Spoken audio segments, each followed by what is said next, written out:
His son has come out and said that his dad never would have run from the law, never had any history, and more than likely was just trying to escape what in his mind was some sort of carjacking or some sort of robbery. Eloy Pulido, former county judge, the uncle of Bobby Pulido. For some reason, he enjoys commenting on my things. And so I want to address this with you, Mr. Pulido. Welcome back. I want to report on some terrible news. A tragedy struck in Houston, the shooting and killing of a Mexican national, a gentleman by the name of Lorenzo Salgado Araujo, the 2nd Ward of Houston. I used to live a block away from where this happened, Canal Street and Wayside, just outside of downtown Houston. And whether they displayed badges or whether they announced themselves as agents or not, obviously these things are yet to unfold. Mr. Araujo drove off and was shot and killed in his van as he did that. The disturbing part, unmarked vehicle. His son has come out and said that his dad never would have run from the law, never had any history, and more than likely was just trying to escape what in his mind was some sort of carjacking or some sort of robbery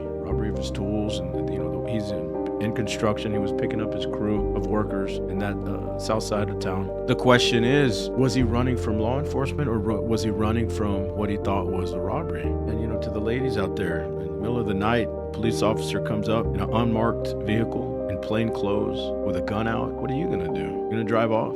So these are fair questions. So in that situation, what do you do? So clearly the investigation will play out, and I do, part of my show, this show that I've adopted and that I enjoy working on, is studying a case like this and doing my part to report. I know the Harris County District Attorney's Office is asking for more video, and they're going to look into it, and these things get presented to grand jury. I've done it. I know the FBI is involved in the investigation, and they're going to hopefully provide transparency for the community. It's important. Hopefully there's some video of the agents themselves from their body camera. 1983 cause of action in federal court for bad police, excessive abusive force. I'm not saying that's what's going on here, but I have a unique background. Every now and again, in a blue moon, rare situation, they cross the line. I'm not saying that's what happened here, but I do have the background to speak to it, I think, fairly. So I do want to follow the case. My prayers are with the family. Also, my prayers are with the agents themselves. They're going through a lot. This issue of unmarked vehicles, I'd ask the men and women of law enforcement, what is the purpose of the unmarked vehicle? Identify yourself. It's clear when you see the bulletproof vest, it says ICE on it.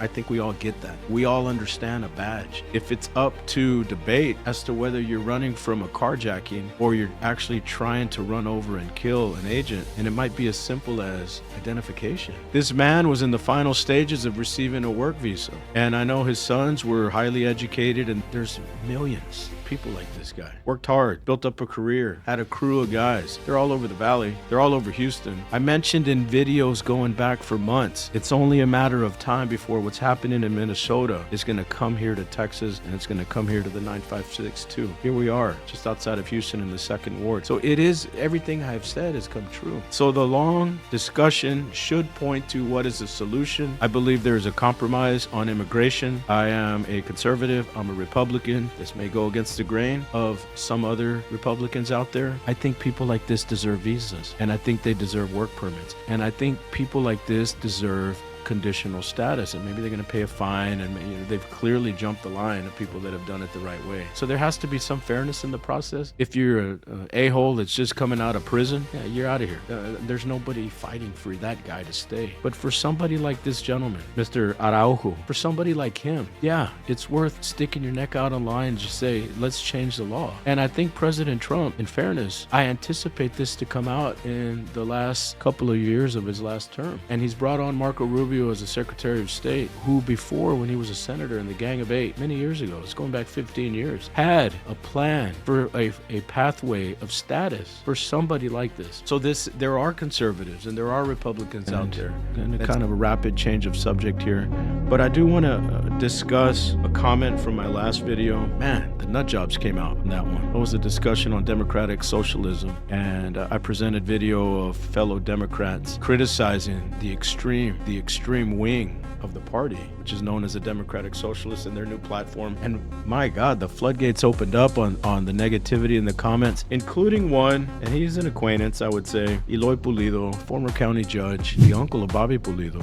For some reason, he enjoys commenting on my things. And so I want to address this with you, Mr. Pulido, and I'll read what he said. Sergio, you were just handed your ass by a 70-year-old MAGA, a nut who campaigned 5% of the hard work and expense of your own. It's time to limit your losses and to be truthful to yourself. My favorite part, he ends it with, let it go, Louie. Let it go, Louie. So I kind of take that to mean, as I'm doing my show, this podcast, Mr. Pulido, I would say, or Judge, I think you keep the title for life, Judge. I would say to you, Judge, I guess you're saying no more of the show. I put a lot of effort into that campaign, and I did lose to Mr. Gary Groves in a runoff. I did very well in the March primary. That's water under the bridge. I spoke to Gary last week.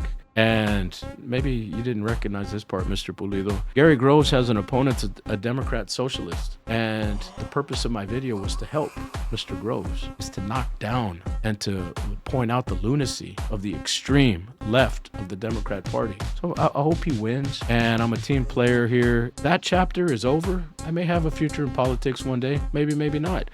This show and the opportunity of this podcast. And so I'll tell you, in life, that's kind of the way things work. It's not always the way you expect, but another door opens up, and I enjoy this. I do. I study it, I research, I do the best I can to add my unique twist to the news of the day. I've had a small following grow. Am I in the world of millions? No, but it has grown. Another door opens to you, Mr. Pulido. I hope you don't mind. I'm going to continue with my show, sir. You have every right to watch. You have every right to comment. And you have every right to not watch or not comment. That's your right. You kind of do you. I'm going to do me. I'm going to continue with my show. I enjoy it. Obviously, I have a day job. I'm in court. I'm at the office. Be heading back in the next few minutes.